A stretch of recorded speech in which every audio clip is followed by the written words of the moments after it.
एक बार की बात है, मुगल दरबार में बादशाह अकबर अपने दरबारियों के साथ किसी मुद्दे पर चर्चा कर रहे थे। उसी समय वहां एक किसान अपनी फरियाद लेकर आया और बोला, महाराज न्याय करो, मुझे इंसाफ चाहिए। यह सुनकर बादशाह अकबर बायले कि क्या हुआ।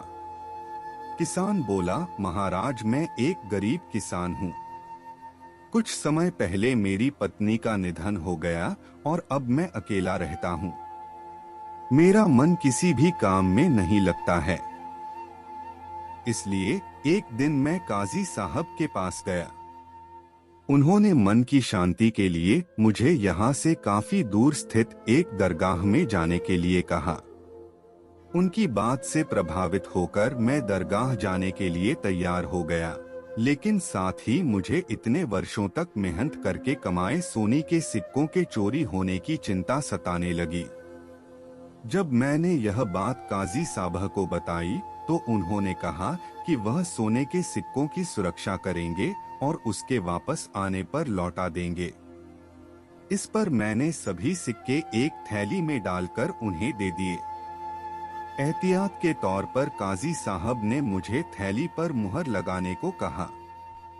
बादशाह अकबर बायले, अच्छा तो फिर क्या हुआ? किसान ने कहा, महाराज मैंने मुहर लगाकर थैली उन्हें दे दी और दरगाह के दर्शन करने यात्रा पर चला गया। फिर जब कुछ दिनों बाद वापस आया तो काजी साहब ने थैली वापस दे दी। मैं थैली लेकर घर लौटा और उसे खोला तो उसमें सोने के सिक्कों की जगह पत्थर थे। मैंने इस बारे में काजी साहब से पूछा तो उन्होंने गुस्से में कहा कि तुम मुझ पर चोरी का इल्जाम लगाते हो। इतना कहकर उन्होंने अपने नौकरों को बुलाया और मुझे मार मार कर वहां से भगा दिया। किसान ने रोते हुए कहा, महाराज मेरे पास जमा पूंजी के नाम पर बस वही सोने के सिक्के थे। मेरे साथ न्याय करें महाराज। किसान की बात सुनकर बादशाह अकबर ने बीरबल को मामला सुलझाने के लिए कहा। बीरबल ने किसान के हाथों से थैली लेकर उसे अंदर से देखा और महाराज से थोड़ा सा समय मांगा। शहंशाह अकबर ने बीरबल को 2 दिन का समय दिया।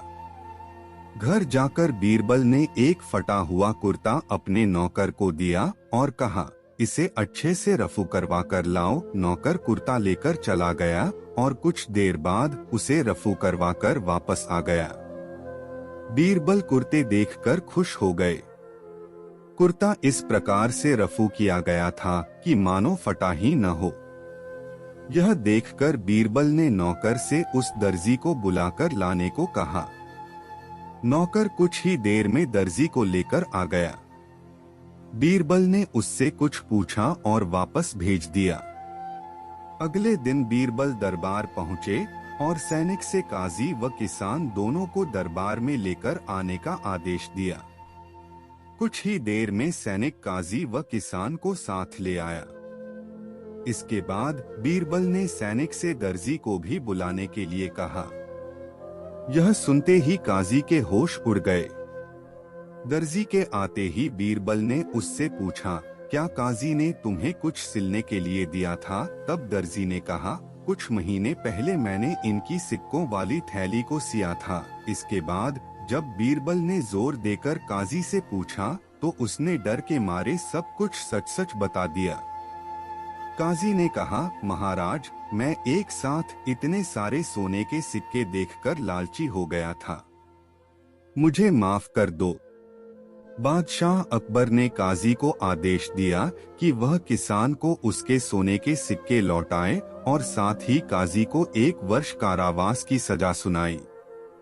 इसके बाद एक बार फिर सभी ने बीरबल की बुद्धि की भूरी भूरी प्रशंसा की। कहानी से सीख, कभी लालच नहीं करना चाहिए और न ही किसी के साथ धोखा करना चाहिए। गलत काम के बदले एक न एक दिन सजा जरूर भुगतनी पड़ती है। दूसरी कहानी, बिना काटे लकड़ी का टुकड़ा छोटा कैसे होगा।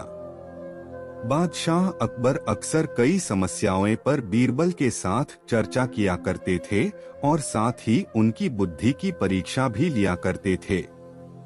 वहीं बीरबल भी हर समस्या का समाधान बड़े ही रोचक तरीके से करते थे। एक बार की बात है, महाराज अकबर और बीरबल दोनों शाही बगीचे में टहल रहे थे। दोनों के बीच किसी गंभीर मुद्दे पर चर्चा हो रही थी कि तभी अचानक बादशाह अकबर के दिमाग में बीरबल की परीक्षा लेने की सूझी। बादशाह अकबर ने पास में पड़ी हुई एक लकड़ी की ओर इशारा करते हुए बीरबल से पूछा, बीरबल एक बात बताओ, ये जो सामने लकड़ी पड़ी हुई है, क्या तुम इसे बिना काटे छोटा कर सकते हो? बीरबल बादशाह अकबर के मन की बात समझ गए और वो लकड़ी बादशाह अकबर के हाथ में देते हुए बोले, जी महाराज, मैं इस लकड़ी को छोटा कर सकता हूँ। बादशाह अकबर बोले, वो कैसे भला?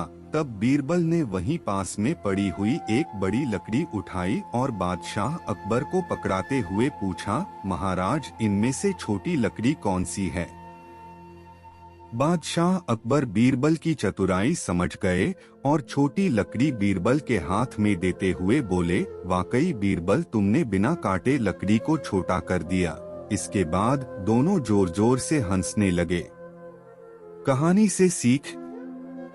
बच्चों, इस कहानी से यह सीख मिलती है कि परिस्थिति चाहे जैसी भी हो, दिमाग से काम लेकर उससे बाहर निकलने का रास्ता खोजा जा सकता है।